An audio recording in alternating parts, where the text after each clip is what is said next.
देश और दुनिया से जुड़े सभी कृष्ण भक्त, अन्य महानुभाव, हरे कृष्ण हरे कृष्ण हरे कृष्ण। आज आप सबके यहाँ पधारने से भारत मंडपम की भव्यता और बढ़ गई है।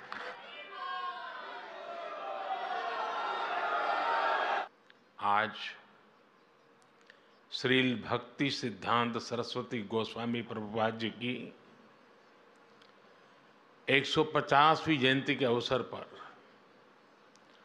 भारत मंडपम में वैसी ही ऊर्जा दिखाई दे रही है। ये मेरा सौभाग्य है कि इस पुण्य आयोजन में आप सब संतों के बीच यहां उपस्थित हो।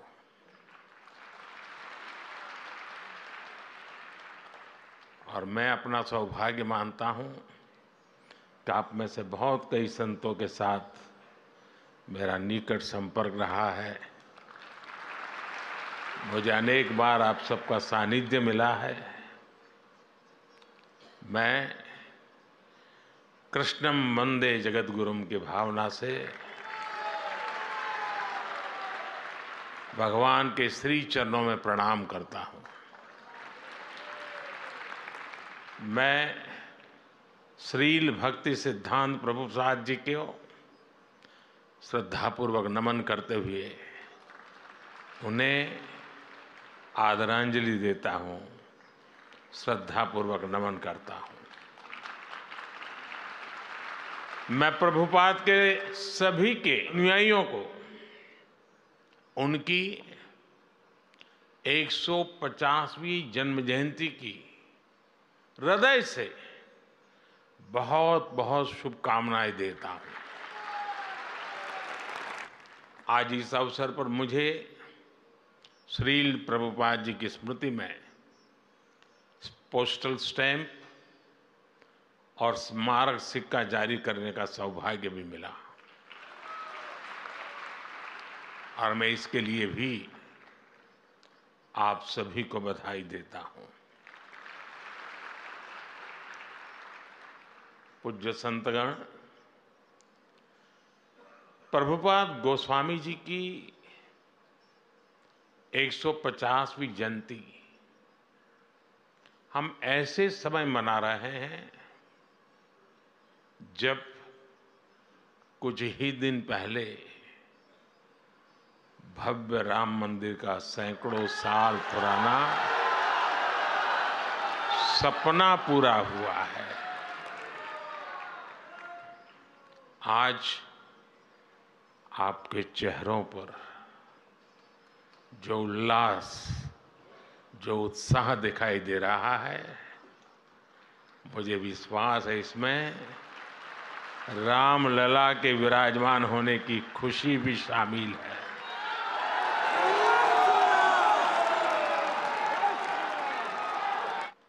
इतना बड़ा महायज्ञ संतों की साधना से, उनके आशीर्वाद से ही पूरा हुआ है। साथियों, आज हम सब अपने जीवन में ईश्वर के प्रेम को,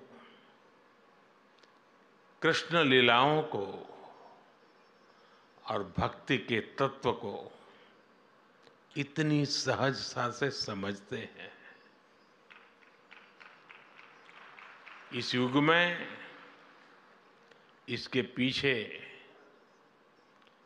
चैतन्य महाप्रभु की कृपा की बहुत बड़ी भूमिका है।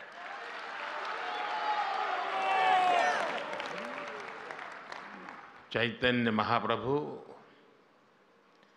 कृष्ण प्रेम के प्रतिमान थे। उन्होंने आध्यात्म और साधना को जन साधारण के लिए सुलभ बना दिया, सरल बना दिया। उन्होंने हमें बताया कि ईश्वर की प्राप्ति केवल संन्यास से ही नहीं, उल्लास से भी हो की जा सकती है।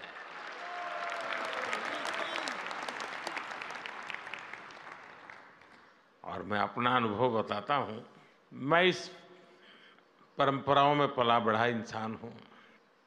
मेरे जीवन के जो अलग अलग पड़ाव है, उसमें एक पड़ाव कुछ और ही था। मैं उस माहौल में बैठता था, बीच में रहता था, भजन कीर्तन चलते थे, मैं अपने कोने में बैठा रहता था, सुनता था, मन भर के, जी भर करके उस पल को जीता था, लेकिन जुड़ता नहीं था, बैठा रहता था। पता नहीं, एक बार मेरे मन को काफी विचार चले। मैंने सोचा, ये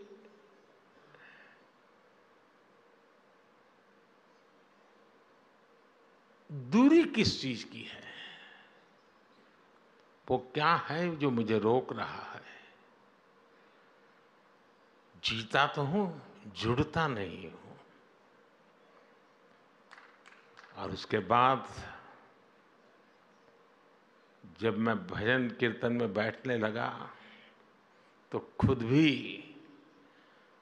ताली बजाना, जुड़ जाना, और मैं देखता चला गया कि मैं उसमें रम गया था। मैंने चैतन्य प्रभु की इस परंपरा में जो सामर्थ्य है, उसका साक्षात्कार किया हुआ है। और अभी जब आप कर रहे थे और मैं ताली बजाना शुरू हो गया, तो वहाँ लोगों को लग रहा है पीएम ताली बजा रहा है। पीएम ताली नहीं बजा रहा था, प्रभु भक्त ताली बजा रहा था। चैतन्य महाप्रभु ने हमें वो दिखाया कि श्री कृष्ण की लीलाओं को, उनके जीवन को उत्सव के रूप में अपने जीवन में उतारकर कैसे सुखी हुआ जा सकता है, कैसे संकीर्तन, भजन, गीत और नृत्य से आध्यात्म के शीर्ष पर पहुंचा जा सकता है। आज कितने ही साधक ये प्रत्यक्ष अनुभव कर रहे हैं, और जिसका अनुभव को आनंद होता है, मुझे उसका साक्षात्कार हुआ है। चैतन्य महाप्रभु ने हमें श्री कृष्ण की लीलाओं का लालित्य भी समझाया, और जीवन के लक्ष्य को जानने के लिए उसका महत्व भी हमें बताया। इसलिए भक्तों में आज जैसी आस्था भागवत जैसे ग्रंथों के प्रति है, वैसा ही प्रेम चैतन्य चरितामृत और भक्तमाल के लिए भी है। साथियों, चैतन्य महाप्रभु जैसी दैवीय विभूतियां समय के अनुसार किसी न किसी रूप से अपने कार्यों को आगे बढ़ाती रहती है। श्रील भक्ति सिद्धांत प्रभुपाद उन्हीं के संकल्पों की प्रतिमूर्ति थे। साधना से सिद्धि तक कैसे पहुंचा जाता है, अर्थ से परमार्थ तक की यात्रा कैसे होती है, श्री शील भक्ति सिद्धांत जी के जीवन में हमें पग पग पर ये देखने को मिलता है। 10 साल से कम उम्र में प्रभुपाद जी ने पूरी गीता कंठस्थ कर ली। किशोरावस्था में जिन्होंने आधुनिक शिक्षा के साथ साथ संस्कृत, व्याकरण, वेद, वेदांगों में विद्वता हासिल कर ली। उन्होंने ज्योतिष गणित में सूर्य सिद्धांत जैसे ग्रंथों की व्याख्या की। सिद्धांत सरस्वती की उपाधि हासिल की। 24 वर्ष की उम्र में उन्होंने संस्कृत स्कूल भी खोल दिया। अपने जीवन में स्वामी जी ने 100 से अधिक किताबें लिखी, सैकड़ों लेख लिखे, लाखों लोगों को दिशा दिखाई। यानी एक प्रकार से ज्ञान मार्ग और भक्ति मार्ग दोनों का संतुलन जीवन व्यवस्था से जोड़ दिया। वैष्णव जन तो तेने कहिए, पीर पढ़ाई जाने रे। इस भजन से गांधी जी जिस वैष्णव भाव का गान करते थे, श्री प्रभुपाद स्वामी ने उस भाव को, अहिंसा और प्रेम के उस मानवीय संकल्प को देश विदेश में पहुंचाने का काम किया।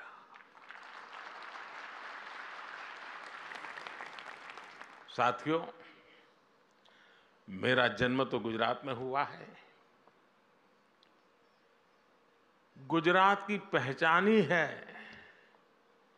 कि वैष्णव भाव कहीं भी जगे, गुजरात उससे जरूर जुड़ जाता है।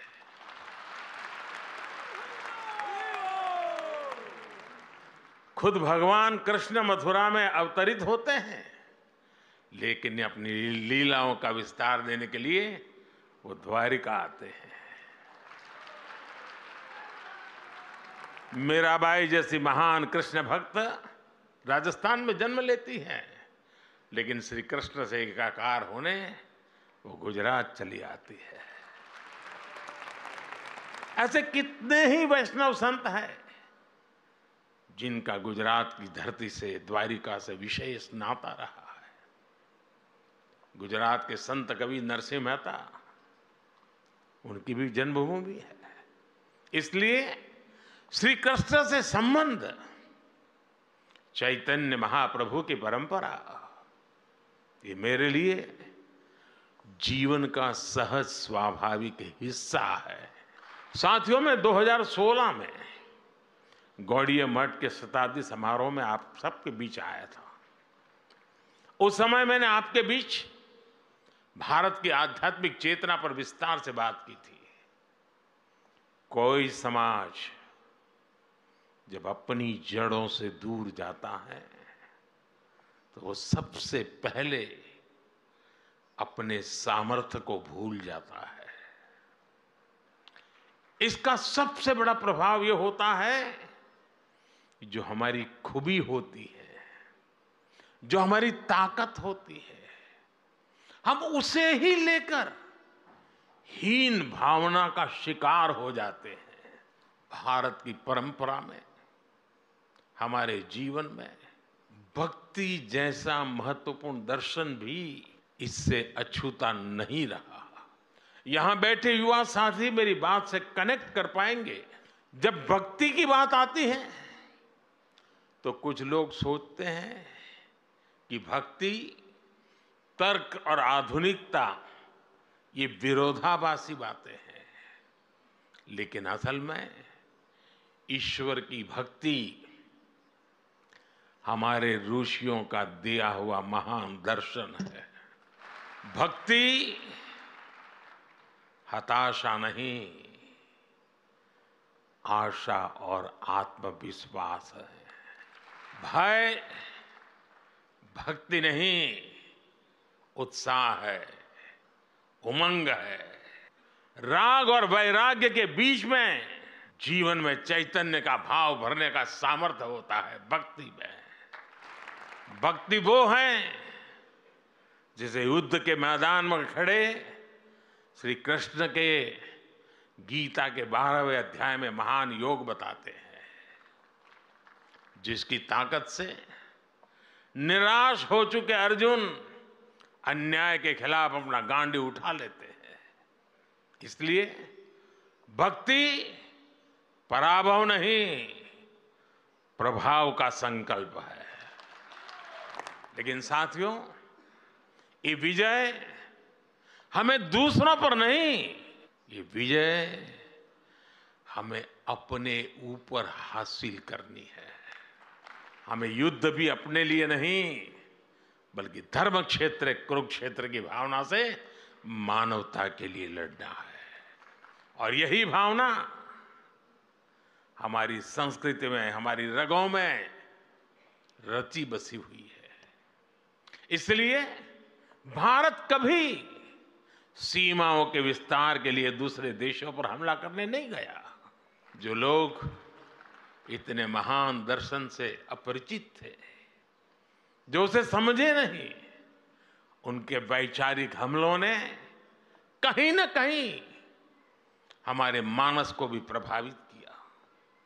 लेकिन हम श्रील प्रभुपाद जैसे संतों के ऋणी हैं, जिन्होंने करोड़ों लोगों को पुनः सच के दर्शन कराए, उन्हें भक्ति की गौरव भावना से भर दिया। आज आजादी के अमृत काल में गुलामी की मानसिकता से मुक्ति का संकल्प लेकर देश संतों के उस संकल्प को आगे बढ़ा रहा है। साथियों, यहां भक्ति मार्ग के इतने विद्वान संतगण बैठे हैं। आप सभी भक्ति मार्ग से भली भांति परिचित है। हमारे भक्ति मार्गी संतों का योगदान आजादी के आंदोलन में भक्ति आंदोलन की भूमिका अमूल्य रही है। भारत के हर चुनौतीपूर्ण कालखंड में कोई न कोई महान संत, आचार्य, ऋषि, मुनि किसी न किसी रूप में राष्ट्र को दिशा देने के लिए सामने आए हैं। आप देखिए, मध्यकाल के मुश्किल दौर में जब हार भारत को हताशा दे रही थी, तब भक्ति आंदोलन के संतों ने हमें हारे को हरि नाम, हारे को हरि नाम मंत्र दिया। इन संतों ने हमें सिखाया कि समर्पण केवल परम सत्ता के सामने करना है। सदियों की लूट से देश गरीबी की गहरी खाई में था। तब संतों ने हमें त्याग और तितिक्षा और जीवन जीकर अपने मूल्यों की रक्षा करना सिखाया। हमें फिर से ये आत्मविश्वास से हुआ कि जब सत्य की रक्षा के लिए अपना सब कुछ बलिदान किया जाता है, तो असत्य का अंत होकर ही रहता है।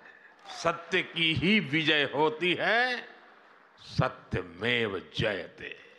इसलिए आजादी के आंदोलन को भी स्वामी विवेकानंद और श्रील स्वामी प्रभुपाद जैसे संतों ने असीम ऊर्जा से भर दिया था। प्रभुपाद स्वामी के पास नेताजी सुभाष चंद्र बोस और महामना मालवीय जैसी हस्तियां उनके आध्यात्मिक मार्गदर्शन लेने आती थी। साथियों, बलिदान देकर भी अमर होने रहने का यह आत्मविश्वास हमें भक्ति योग से मिलता है। इसलिए हमारे ऋषियों ने कहा है, अमृत स्वरूपाच, अर्थात वह भक्ति अमृत स्वरूपा है। यहां इतनी बड़ी संख्या में आप सब लोग एकत्र हैं। कोई किसी राज्य से है, कोई किसी इलाके से है। भाषा, बोली, रहन सहन भी अलग अलग है, लेकिन एक साझा चिंतन सबको कितनी सहजता से जोड़ता है। भगवान श्री कृष्ण हमें सिखाते हैं, अहम आत्मा गुणाकेश सर्वभूताशय स्थित, अर्थात सभी प्राणियों के भीतर उनकी आत्मा के रूप में एक ही ईश्वर रहते हैं। यही विश्वास भारत के अंतर्मन में नर से नारायण और जीव से शिव की अवधारणा के रूप में रचा बसा है। इसलिए अनेकता में एकता का भारत का मंत्र इतना सहज है, इतना व्यापक है कि उसमें विभाजन की गुंजाइश ही नहीं है। हम एक बार हरे कृष्ण बोलते हैं और एक दूसरे के दिलों से जुड़ जाते हैं।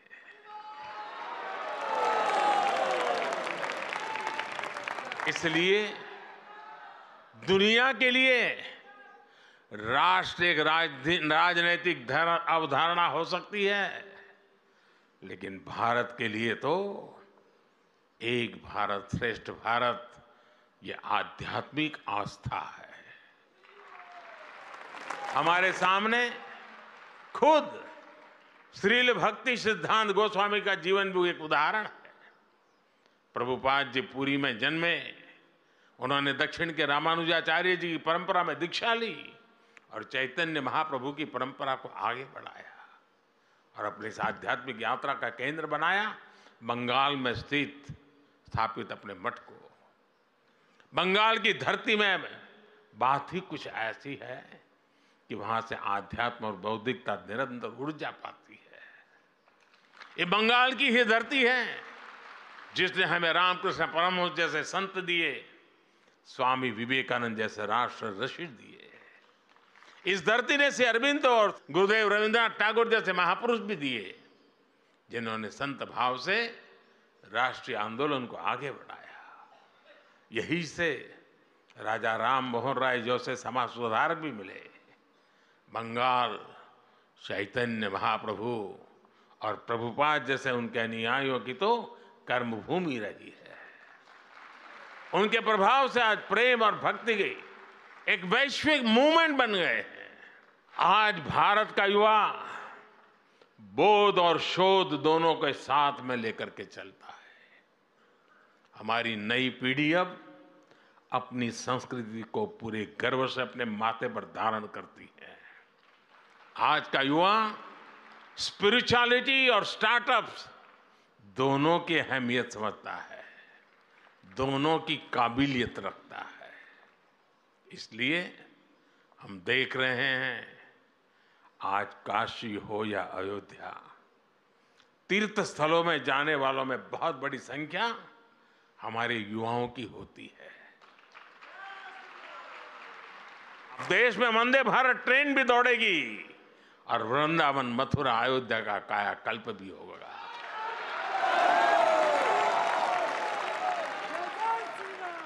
मुझे बताते हुए भी खुशी हो रही है कि हमने नमामि गंगे योजना के तहत बंगाल के मायापुर में सुंदर गंगा घाट का निर्माण भी शुरू किया है। साथियों, विकास और विरासत की ये हमारा कदमताल 25 वर्षों के अमृत काल में ऐसे ही अनवरत चलने वाला है। संतों के आशीर्वाद से चलने वाला है। संतों के आशीर्वाद से हम विकसित भारत का निर्माण करेंगे और हमारा आध्यात्म पूरी मानवता के कल्याण का मार्ग प्रशस्त करेगा। इसी कामना के साथ आप सभी को हरे कृष्णा हरे कृष्णा हरे कृष्णा। बहुत बहुत धन्यवाद।